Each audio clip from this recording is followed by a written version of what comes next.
Nós não vamos ler a parábola toda, vamos parar no verso 24, porque as lições que nós vamos meditar aqui ficam apenas no relato, né, que trata a respeito do filho mais novo, o filho pródigo. Bom, creio que todo mundo já encontrou, vamos então para a leitura. Continuou: certo homem tinha 2 filhos. O mais moço deles disse ao pai: Pai, dá-me a parte dos bens que me cabe. E ele lhes repartiu os haveres.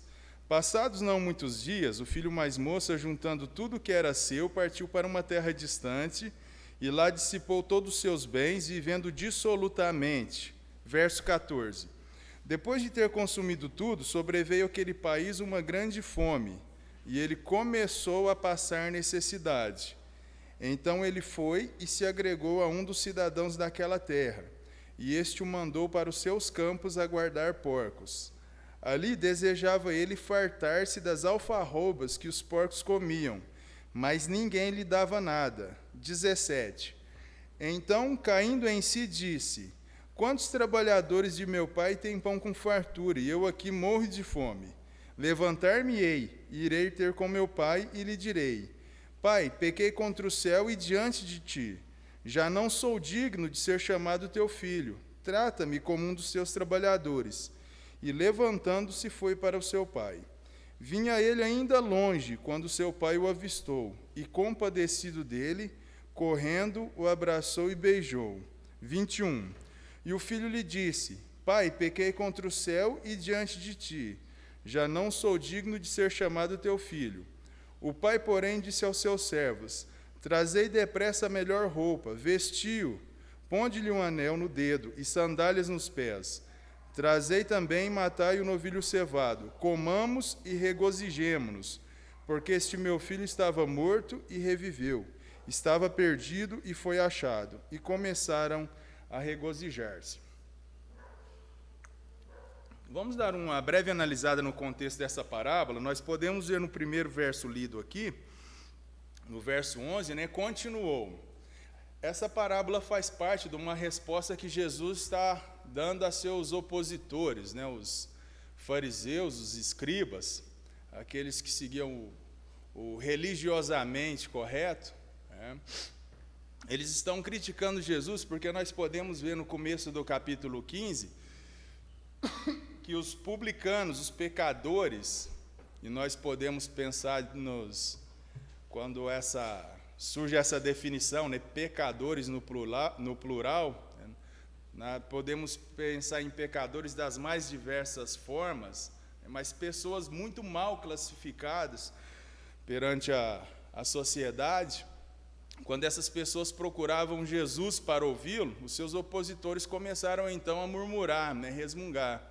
Esse recebe pecadores e come com eles. Então, essa parábola faz parte da resposta que Jesus dá então para essas pessoas. Então ele pergunta para essas pessoas, né, quem dentre vocês é o homem que, possuindo então 100 ovelhas e uma delas vier a se perder, não deixa as 99 no deserto, algumas versões falam aprisco, né, curral, e vai atrás da que se perdeu até encontrá-la, né? Tendo encontrado, coloca sobre os ombros, volta para casa cheio de alegria, reúne os amigos, né? Faz um convite, né? Vamos nos alegrar comigo, porque eu achei a minha ovelha que estava perdida. E Jesus conclui: dessa forma haverá maior júbilo, maior alegria, maior festa no céu, por um pecador que se arrepende, do que por 99 justos que não necessitam de arrependimento. Ou qual é a mulher que, possuindo 10 dracmas, né, 10 moedas, perdendo uma delas, não vai, acende a lamparina, né, ilumina toda a casa, varre a casa, os cantos difíceis, né, atrás daquela moeda até encontrá-la, né, faz uma busca diligente, né, procura diligentemente até encontrá-la. E tendo encontrado, reúne as amigas, as vizinhas, né, e promove uma festa. Alegrai-vos comigo, porque eu achei a dracma, a moeda que eu tinha perdido. E Jesus, mais uma vez, conclui: de igual modo, há festas nos céus por um pecador que se arrepende. Então, ele entra nessa parábola aqui que nós vamos, então, tirar as nossas meditações. E na leitura que nós percebemos, né, fala de um homem que tinha 2 filhos. O filho mais novo perde, então, a sua parte na herança. O pai reparte a herança, dá a devida parte para o filho mais velho, dá a parte do filho mais novo. O filho mais novo passa não muitos dias, talvez o tempo suficiente para ele vender ali aqueles títulos, aquelas propriedades que o pai passou para o seu nome, fazer dinheiro vivo, né, e parte para uma terra distante. Lá ele vive de uma forma desregrada, né, uma vida desregrada, dissoluta, e acaba com tudo. E vem uma crise naquele país, naquela terra, naquela região. Ele acaba com o seu dinheiro e ele começa a passar a necessidade. Ele se agrega a um dos homens daquela terra, começa a cuidar de porcos, ninguém lhe dava nada, então é nesse momento que ele se lembra da casa do pai. Fala: eu sou filho, mas os empregados vivem melhor que eu. Então ele decide voltar para casa e o pai o recebe bem. Certo? Então essa é o resumo dessa história. E nós temos, então, algumas lições, algumas lições que nós podemos, então, estar meditando nessa manhã. A primeira delas, nós podemos ver que nós somos livres para fazer as nossas escolhas, e por mais que elas possam confrontar, né, a vontade do nosso Pai, nós não somos impedidos. Mesmo que ela vá contra a vontade do nosso Pai, nós não somos impedidos de fazer tais escolhas. Nós podemos ver isso aqui na atitude do filho mais novo. Ele perde a sua parte na herança, e não é segredo para ninguém, né, que geralmente, costumeiramente, as pessoas pegam a herança, um filho pega a herança depois que o pai morre. Mas parece que esse momento está demorando muito a chegar. Isso aqui mostra o apreço que esse filho tem pela vida do seu pai. E até acontecia naquela cultura, naquela região, do pai antecipar a herança. Talvez ele queria, de repente, aposentar, se afastar da administração dos negócios e passar essa responsabilidade para os seus filhos. Mas essa era uma iniciativa que sempre partia do pai e não do filho. Isso é estranho, né? Então ele pega a sua parte, vai embora para uma terra distante. O que nós podemos ver aqui, nós sabemos as dificuldades que esse filho enfrentou nessa terra distante, longe da casa do pai. Nós, de fato, somos livres para fazer as nossas escolhas, mas nós não podemos escolher as consequências que tais escolhas que foram feitas por nós. Nós não podemos escolher o resultado das nossas escolhas. A consequência será de acordo com a escolha feita. A tal chamada, né, lei da semeadura. Nós escolhemos exatamente aquilo que nós plantamos. Nós não devemos ter a ilusão de que vamos colher cereja quando nós estamos, plantando pimenta, né? Lei da semeadura, nós vamos escolher exatamente aquilo que nós plantamos. E as consequências, o texto nos leva a entender dessa forma, que elas não demoraram a chegar na vida desse rapaz. Elas chegaram não muito tempo depois dele consumir, acabar, gastar tudo.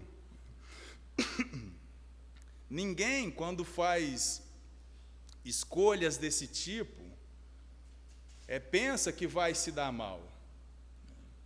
Raramente nós vamos encontrar um maluco que faz uma escolha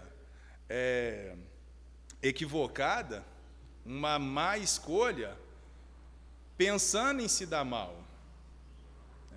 Geralmente, quando uma pessoa faz escolhas desse tipo, pensa em se dar bem. De alguma forma, pode se encontrar iludido.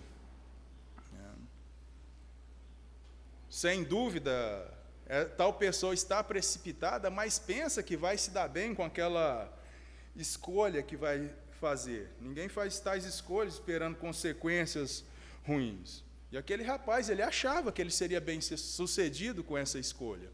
Ele achava que alcançaria a tão sonhada liberdade, que ele seria feliz, teria uma vida cheia de significado, uma vida plena.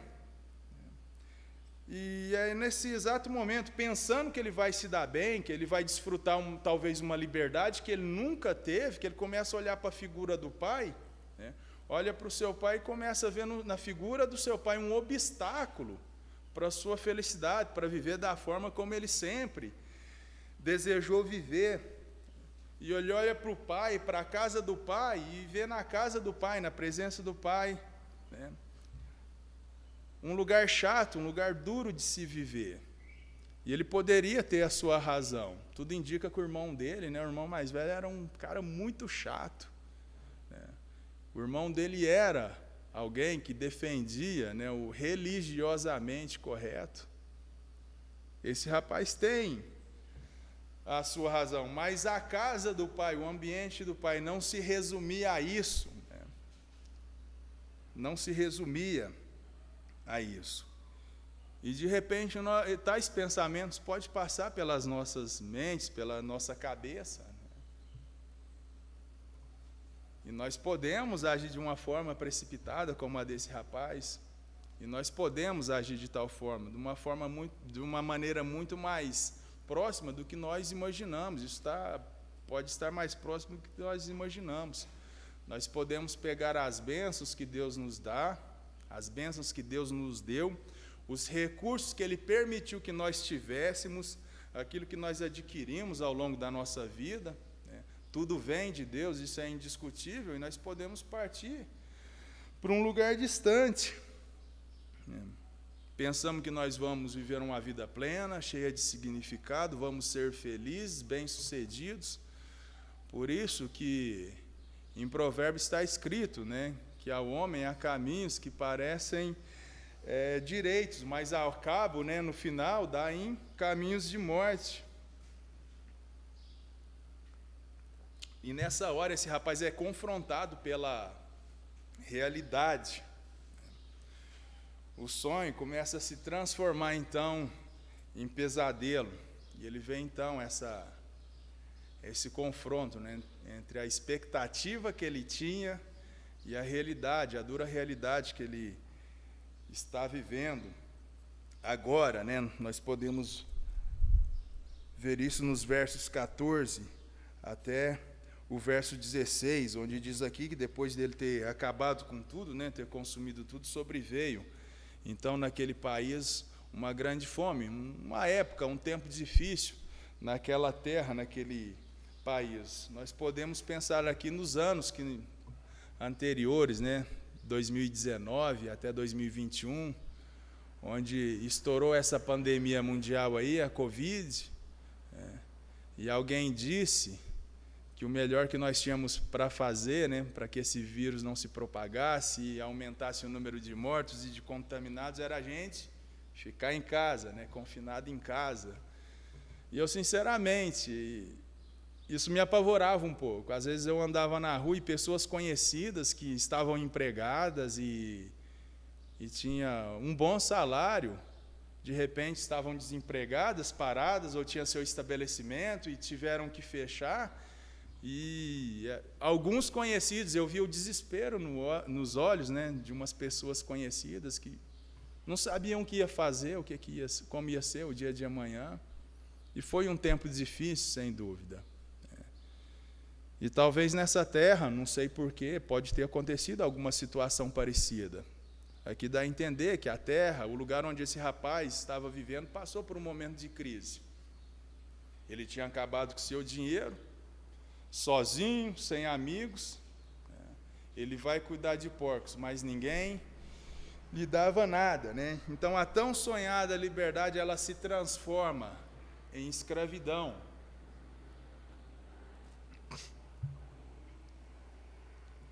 Quantos não pensaram, né, que uma vida interessante, uma vida cheia de sentido, seria uma vida onde eles poderiam ser populares, de repente, consumindo álcool, envolvido com drogas.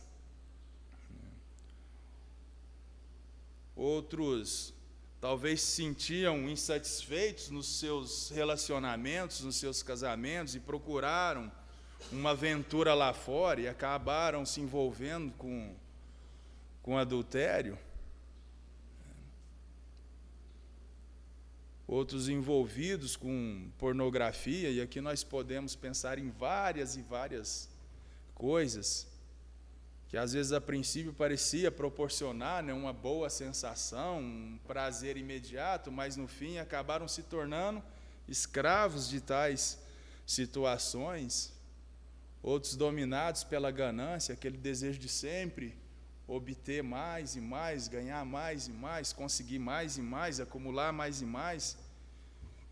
E quando menos percebeu, já estava dominado por essa situação, esse desejo de ter mais e mais, e já não havia consideração pelos seus próximos.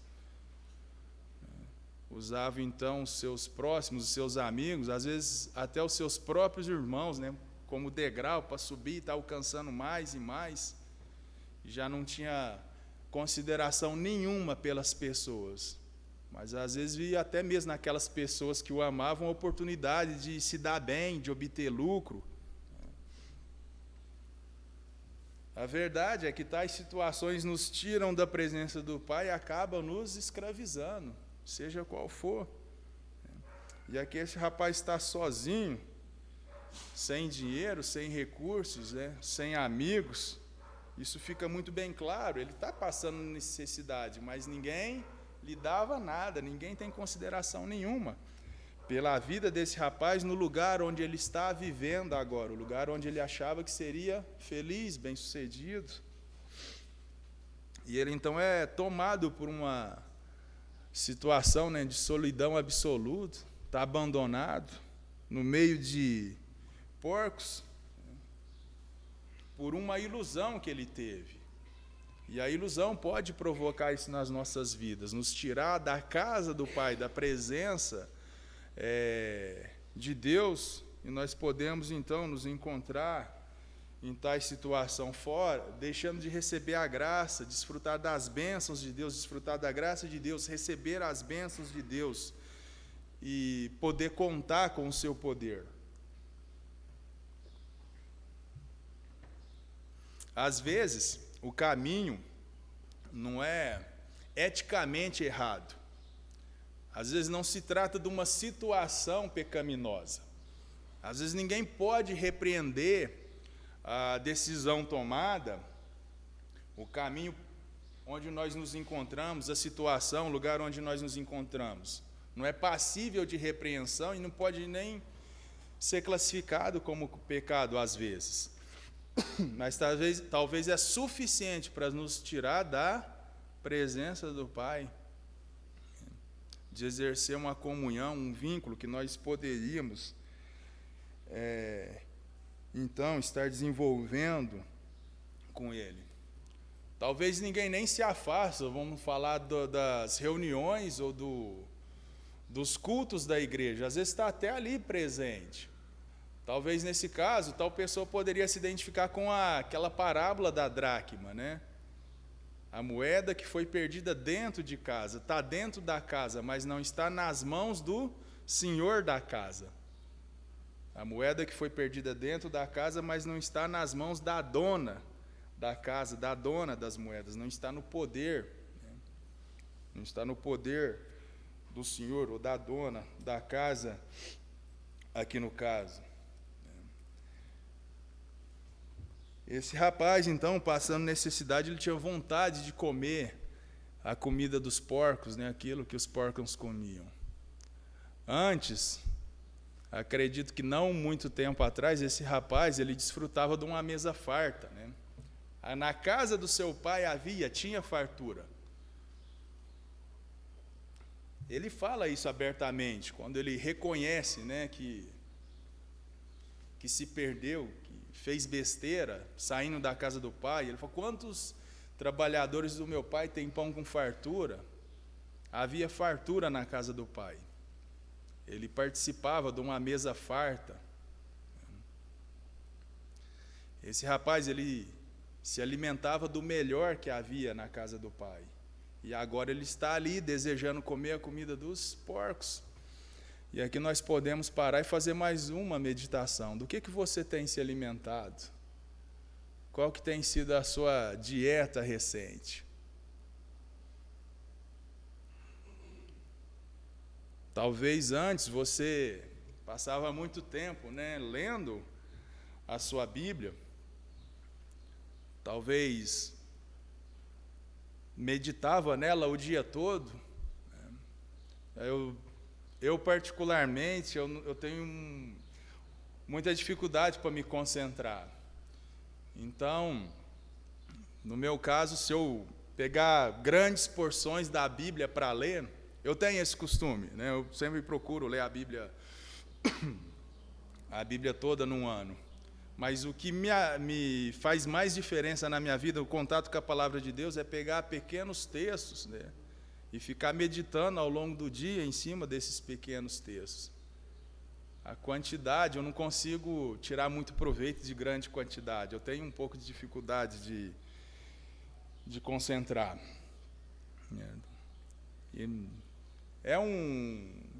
Eu creio que talvez você tenha essa mesma dificuldade como eu, pegar um pequeno texto, ler ele com bastante atenção e ficar meditando nele ao longo do dia, ficar meditando em cima daquele pequeno texto. Mas talvez você poderia antes estar lendo bons comentários bíblicos, bons livros, ter uma meditação diária em cima da palavra de Deus. Nós vivemos numa época bastante privilegiada. Nós temos bons recursos nas nossas mãos. Nós temos o YouTube, que apresenta muitos conteúdos bons, boas mensagens, mensagens edificantes. Mas do que você tem se alimentado ultimamente? Pode ser o que você tem sido tomado por sentimentos ruins, sentimentos de mágoa, dominado por mágoa, às vezes por ódio, por amargura, se sentindo injustiçado, passado muito tempo diante da TV, vendo tomado por algum tipo de entretenimento que talvez não te agregue nada. Qual que tem sido a sua alimentação? Esse rapaz, ele desfrutava da mesa do pai, e agora ele está ali desejando comer a comida dos porcos. Mas então acontece algo na vida desse rapaz que muda toda a história. Se encontra aqui no verso 17, primeira parte do verso 17. Então, caindo em si. E essa é uma definição muito boa, porque esse rapaz ele está fora de si, ele é filho do pai, mas ele até então não estava vivendo como se fosse filho daquele pai amoroso, aquele pai cheio de graça, aquele homem íntegro. É como se ele estivesse fora de si. Então ele cai em si, ou seja, ele retoma a consciência.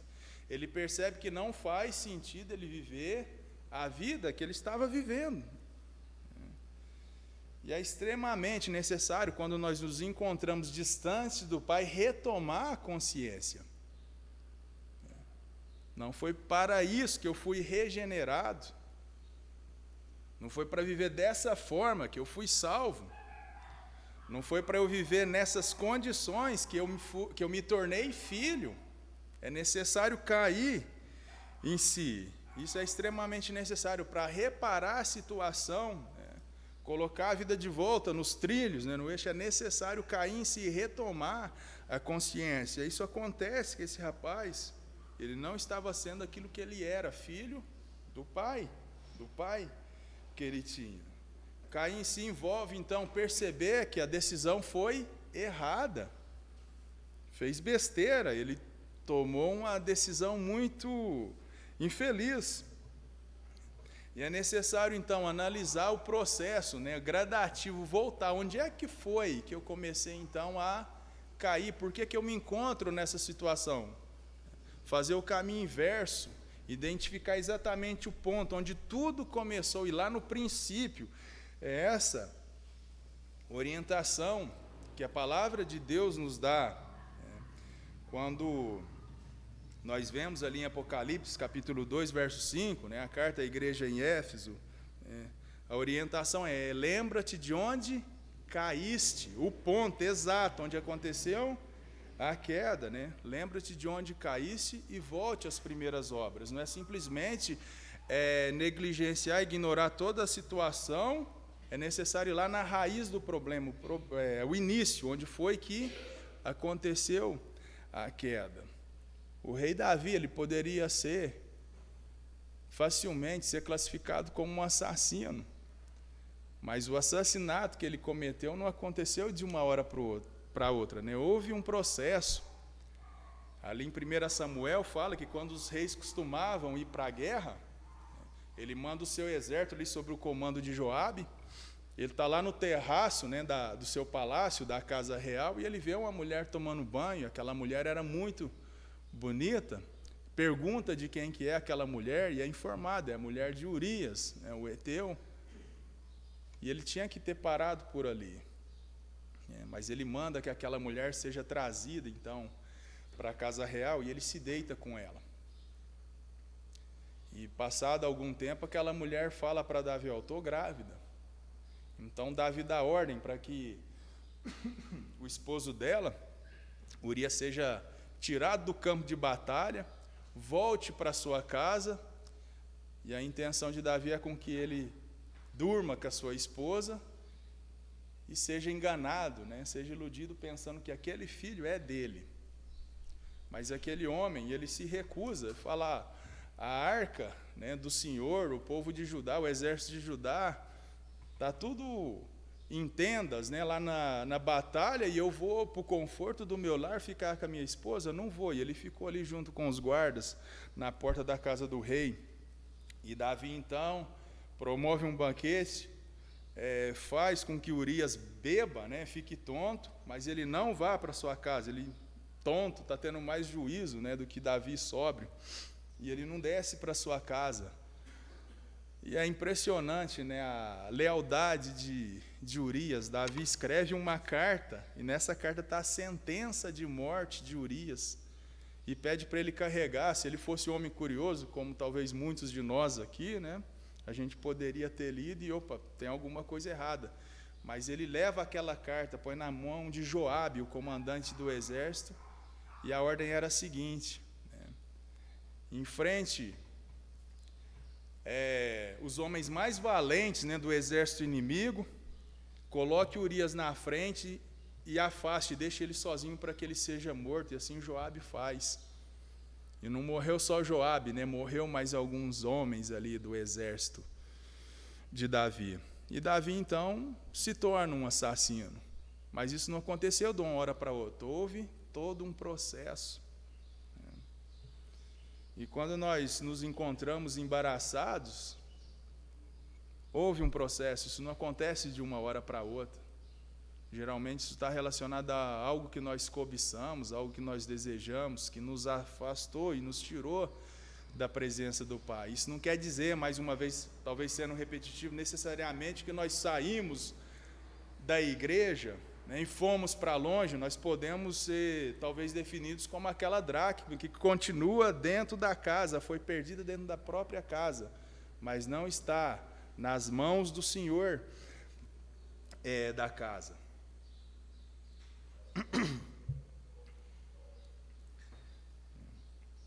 Então é necessário tomarmos isso como lição, cair em si,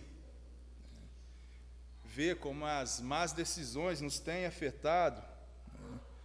Por que nós podemos, de repente, nos encontrar frustrados, não achando sentido na vida, contrariados, desanimados?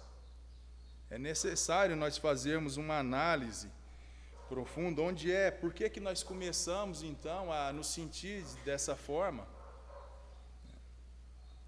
Talvez sentindo algum vazio existencial e talvez até mesmo desenvolver sintomas de depressão, não dizendo que todo mundo que talvez está deprimido, existe alguma causa relacionada com esse tipo de problema, mas sem dúvida esse tipo de postura, o afastamento da presença do Pai pode nos levar a essa situação. Então, quando ele cai em si, ele lembra da casa do Pai. Ele lembra da casa do Pai, da fartura, do conforto que ele tinha ali. E ele chega à seguinte reflexão, né? Quantos trabalhadores do meu Pai têm pão com fartura? Ele lembra da casa do Pai. Sem dúvida, a casa do Pai não era um lugar perfeito. Nós falamos aqui, tudo indica que o seu irmão mais velho era muito chato, difícil de se conviver. Havia os trabalhadores do seu pai, né, a peãozada. E quem já lhe deu ou lidar com um peão aqui sabe tanto que é difícil, né, essa turma, né? Peão faz coisa que qualquer um desacredita. É uma turma muito difícil. Mas havia um pai amoroso que aguardava a sua volta lá. Havia um pai que ficou de coração partido quando viu ele se afastando e indo embora. Tem uma música que eu gosto muito, que tenta dar definições, né, para aquilo que é amor, né? Chama Perhaps Love, John Denver. Alguém conhece, já ouviu? Então, tem uma parte que eu gosto bastante na primeira estrofe que diz o seguinte, né? Naqueles momentos mais difíceis, né, mais turbulentos, quando você mais se sentir sozinho, as memórias do amor fará você ser levado para o lar, né, voltar para o lar. E foi isso que fez, e foi isso que impulsionou esse rapaz a tomar o caminho de volta e voltar para sua casa. Ele lembrou-se do seu pai, que havia um pai amoroso que aguardava e desejava a sua volta. Nós estamos aqui, né, entre irmãos, participando de uma igreja local. Eu participo de uma igreja local lá no Jardim Portinari. Não sei se o Juninho e a Kelly estão reunindo aqui agora. Sim. E a igreja é um organismo, né, composto por seres humanos, santos, mas não santos, né? Seres humanos com as suas falhas, os seus defeitos, os seus vícios, as suas manias, os seus costumes. E é um lugar perfeito para acontecer divergências, ofensas, porque seres humanos compõem a igreja, e nós podemos ter nossas pequenas decepções, nossas contrariedades. Não é um lugar perfeito, porque é composta por seres humanos. E aqui nós vemos então a necessidade, o exemplo que nós podemos tirar, uma lição que nós podemos tirar com esse rapaz são as boas memórias que ele tinha da sua casa. Havia coisas ruins, mas havia muitas coisas boas. E nós devemos construir, né, armazenar memórias boas, momentos preciosos que nós passamos e vivemos como igreja. Nós não devemos focar apenas naquilo que é ruim. Se você tem sido muito crítico, focalizado só naquilo que é ruim, naquilo que não é bom, tome cuidado para você também não se encontrar nessa situação, porque são as boas lembranças que vai fazer com que você esteja sempre presente, desejoso de estar na presença do Pai, não focar só naquilo que é ruim, somente nas falhas. Sem dúvida há falhas, mas há muitas coisas boas. Provavelmente pode ser nessa igreja cheia de falhas, onde o evangelho foi apresentado para você, onde alguém te discipulou, te ajudou nos seus primeiros passos, onde você ouviu mensagens ruins, torturantes, que não te edificavam, mas onde você também ouviu muitas mensagens edificantes que fizeram diferença na sua vida, no aspecto espiritual da sua vida. Então nós devemos então armazenar boas lembranças e pensar naquilo que é bom. E quanto a todos nós devemos então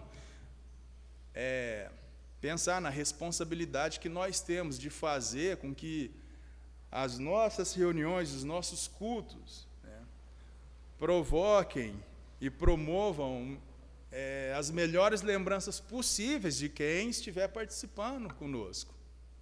Quem faz o uso do púlpito, né, dedique-se, estude, prepare. Né. Quem faz parte do louvor tem a mesma dedicação, o mesmo empenho. Né. Antes de tudo para Deus, porque Ele é digno, mas também pensando nessa situação, para que boas lembranças fiquem marcadas, né, na mente de todos que participam. Então, se antes ele tinha tomado uma decisão ruim, precipitada, agora ele toma uma nova decisão, uma nova atitude, ele faz uma nova escolha, que é se levantar e voltar, uma outra escolha, uma nova decisão, levantar e ir. Né? Ele se levanta e faz o caminho de volta, ele escolhe voltar, né? Recomeçar, escrever uma nova história. Né? Ele se levanta depois da queda. Isso é muito importante. Talvez nós podemos afirmar, né? A questão não é se nós vamos cair ou não. Talvez a questão seja quando é que nós vamos cair. Pode ser uma pequena queda, perder a linha, a paciência com algum irmão, às vezes até dentro da nossa casa. Né? A questão é sempre se levantar. Eu não lembro se eu ouvi essa frase, se alguém disse um ditado, mas eu acho ela muito interessante, que diz o seguinte: caia 10 vezes, mas levante-se 11. O importante é sempre se levantar depois da queda. Então, ele se levanta. E eu creio que aquele que é filho, ele se levanta. Ele pode partir para uma terra muito distante. Ele pode viver uma vida muito dissoluta, uma vida desregrada. Ele pode fazer coisas terríveis e abomináveis, mas se ele é filho, ele se levanta. Se ele é filho, ele volta. E para se levantar é necessário reconhecer que caiu, e esse rapaz toma essa atitude, né? Ele reconhece que de fato ele caiu. O propósito dele, quando ele decide se levantar, verso 18 e 19, né? Levantar-me-ei e irei ter com meu pai, e lhe direi: Pai, eu pequei contra o céu e diante de ti. É extremamente necessário reconhecer que caiu, sem desculpa, sem justificativa, sem explicações. Eu pequei, o erro foi meu, sem vitimismo. Assumi o erro, eu caí, a culpa foi minha, sem justificativa, sem desculpa, sem vitimismo, sem ficar dividindo responsabilidades, falando mal da igreja local, dos líderes, do presbitério, dos irmãos, mas reconhecer que a culpa é minha. Nós estamos falando de Davi aqui, e eu particularmente vejo muitos pecados de Davi ainda mais terríveis, né, do que os pecados de Saul. Mas Davi é o homem chamado, né, segundo o coração de Deus, pela humildade que ele tinha, né, pela disposição que ele tinha para se arrepender e reconhecer seus erros. Saul não, já era um homem orgulhoso, né? Quando vem a ordem de Deus para que Saul destrua todos os amalequitas, né? Homem, mulher, crianças, não pegue nada do despojo, mas destrua tudo, absolutamente tudo, porque eles haviam se oposto, né? O povo de Israel, quando eles estavam saindo da terra do Egito, caminhando para a terra prometida. Então Saul vai e poupa, né, o rebanho e a vida de Agag, rei dos amalequitas. E quando Samuel vai tirar satisfações com Saul, ele fica se desculpando, né? Foi o povo que resolveu poupar o melhor do rebanho, né? Ele não assume, ele fica se desculpando. Um homem orgulhoso, possivelmente a ideia dele era pegar o rei dos amalequitas, né, Agag, e ficar desfilando e procurando glórias e elogios para si. é necessário reconhecer que caiu.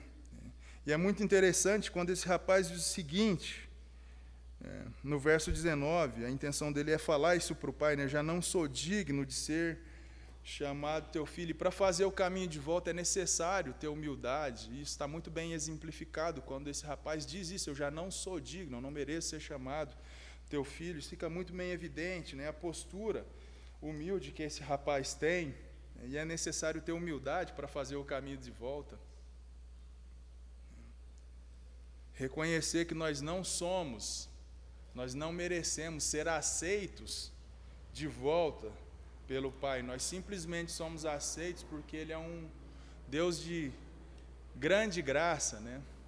Um Deus gracioso, um Deus de bondade, rico em misericórdia. É só por isso que nós somos aceitos, mas nós não somos dignos. Então Ele faz uma proposta, a intenção dele é fazer uma proposta para o Pai. Essa é a intenção dele, né? Trata-me, eu não sou digno de ser chamado teu filho, mas me trata como um dos seus trabalhadores. Na versão corrigida fiel, usa a expressão jornaleiro, né? Alguém que nem mora ali naquela casa, não tem vínculo com a casa. Alguém que ia, prestava o serviço, recebia seu salário no final do dia e ia embora. Nós podemos pensar aqui em algo equivalente a um diarista, uma diarista, né? Isso mostra que esse rapaz ele estava disposto a aceitar as consequências, porque pode ser que, dependendo da situação na qual nós nos metemos, nos caminhos que nós escolhemos, pode ser que as coisas não têm como voltar a ser como eram antes. Talvez alguém era cotado para ser presbítero, líder da igreja, mas de repente ele se afasta da presença do Pai, toma caminhos tortuosos, parte para um lugar distante e vive um estilo de vida que seria inconcebível a ideia dele ser líder e dele dirigir uma igreja. Mas alguém que realmente se arrependeu, ele está disposto a aceitar as consequências. E ele tem isso em mente. Meu pai, embora seja bondoso, amoroso e gracioso, pode ser que ele não vá mais me tratar como um filho. Pode ser que ele me trate como um jornaleiro. Talvez nós podemos não estar aptos para voltar a andar naquele plano A que nos estava proposto. De repente, pode ser que alguém tenha que assumir o plano B, né, dependendo dos caminhos pelos quais tal pessoa andou. Mas ele não só planeja, ele toma atitude, de fato, ele volta para o pai, né, verso 20, e levantando-se foi para o seu pai. Ele não só planejou, ele tomou a atitude, ele levantou e foi. E o impressionante aqui, em toda essa parábola, sem dúvida nenhuma, não é a rebeldia do filho, nem o fato dele se arrepender, dele cair em si, sem dúvida. O mais impressionante, o que mais chama atenção nessa parábola é o amor do pai. Ele se levanta e vai para o seu pai. E aqui fica muito bem claro que o pai já o aguardava. E levantando-se foi para o seu pai, verso 20. Vinha ele ainda longe quando seu pai o avistou. E aqui nós podemos, então, chegar à conclusão de que aquele pai aguardava ansiosamente esse momento.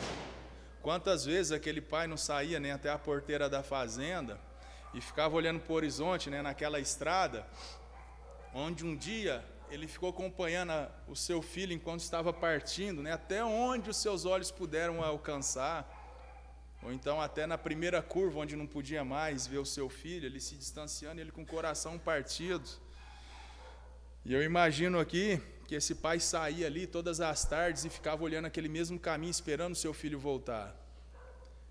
O sol se punha, o dia escurecia e aquele filho não voltava, e ele voltava para dentro de casa. E na tarde do dia seguinte era a mesma coisa, e no outro dia a mesma coisa. E talvez muitos empregados, muitas pessoas que estavam naquela casa ficavam de coração partido. Coitado do seu Zé, ele tem esperança que esse menino vai voltar. esse menino já deve ter morrido. Esse menino, rebelde e orgulhoso do jeito que ele é, jamais ele colocaria os pés aqui de volta. Mas esse homem, ele não perdia as esperanças. Mas aquele dia o pai o avistou e ele corre até ele. E nós podemos pensar aqui no caminho que Deus faz para chegar até nós. Assim foi. No nosso processo de salvação, nós nos perdemos e Ele envia o Seu Filho, o Senhor Jesus Cristo, para morrer por nós, pagar a nossa dívida e nos justificar para que nós fôssemos então aceitos por Ele. O pai, ele corre até o seu filho, ele está vindo ainda longe, mas o pai corre para encontrá-lo, para alcançá-lo. E esse é um trabalho que pode ser feito conosco através das lembranças da casa do Pai.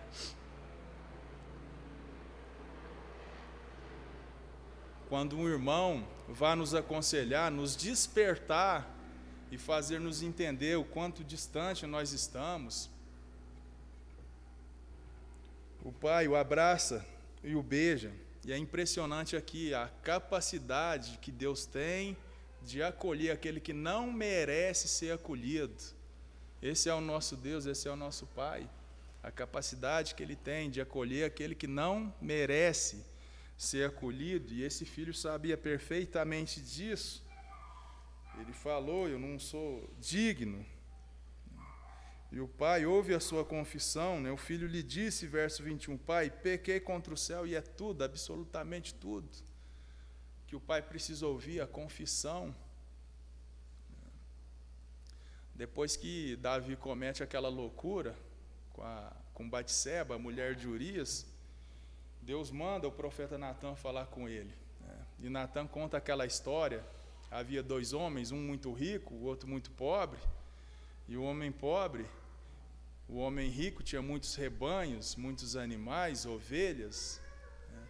O homem pobre tinha comprado uma ovelhinha e tratava ela como filha. Ela comia junto com ele, dormia na mesma cama que ele, tinha ela como filha. Aquele homem rico recebe um viajante de noite e, não querendo se desfazer de nenhum dos seus animais, ele pega aquela ovelhinha do homem pobre e mata e prepara uma refeição para o seu hóspede. E quando eu posso imaginar a reação de Davi quando ele ouve essa história, dando um soco, um murro na mesa. O homem que fez isso tem que morrer, restituir 4 vezes mais por essa ovelha. E Natã fala: Davi, esse homem é você. E ele conta: ele te constituiu, te ungiu como rei sobre Israel. Te deu mulheres e mais mulheres, e se isso ainda te fosse pouco, ele não teria te dado o que você precisava. E aí joga na cara dele o que ele tinha feito, com Urias. E o impressionante é que quando Davi confessa, eu pequei, de bate pronto, Natã já fala: Deus já te perdoou. E aqui nós vemos que o perdão de Deus é instantâneo. Ele não faz chantagem, ele não valoriza, ele não dá aquela enroladinha, ele não segura mais um pouquinho para que a gente se sinta ainda mais um lixo. Basta nós confessarmos sinceramente, com humildade, que o perdão é instantâneo. Deus já te perdoou, foi a resposta imediata que ele recebe de Natã, após ele confessar o seu pecado. Fala: Pai, pequei contra o céu e diante de ti. E aqui nós vemos que o pecado ele tem 2 dimensões. Primeiro, nós pecamos contra Deus, mas também nós pecamos contra o nosso próximo, direta ou indiretamente. Pode ser uma ofensa direta, mas há pessoas que se espelham em nós, que às vezes pode nos ver como exemplo, que esperava coisas melhores, tinham expectativas relacionadas à nossa pessoa e podem ser frustradas e desanimadas, e nós ferimos tais pessoas. Então esse pecado ele tem 2 dimensões, e é verdade isso que o filho fala. Nós pecamos contra Deus e também contra as pessoas à nossa volta.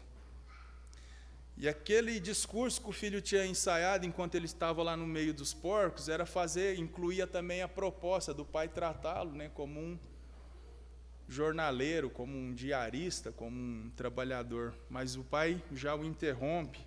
O pai já havia ouvido tudo o que precisava, né? A confissão. O perdão é liberado. E esse filho ele não vai ser tratado como um trabalhador, como um jornaleiro. Porque o grande amor do nosso Deus faz com que nós sejamos chamados filhos de Deus. Esse é o grande amor do nosso Deus. Nós somos filhos de Deus e o pecador arrependido, ele vai ser tratado de tal forma. Ele jamais deixa de ser filho, ele vai ser tratado como filho. E aqui, por fim, nós vemos, né, a alegria de ser encontrado, verso 24. Uma festa é promovida pelo pai ali. Só esse filho mais novo poderia, então, provocar essa festa.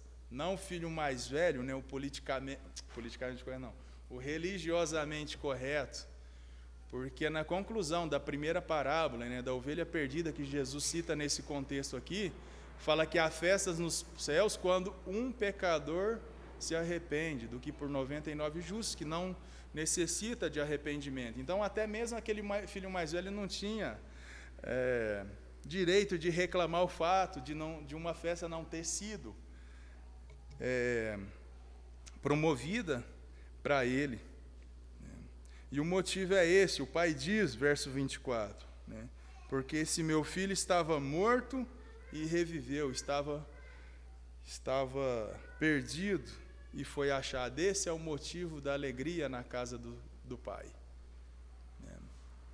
Um pecador que se arrepende, alguém que estava perdido e foi achado, estava morto e agora revive.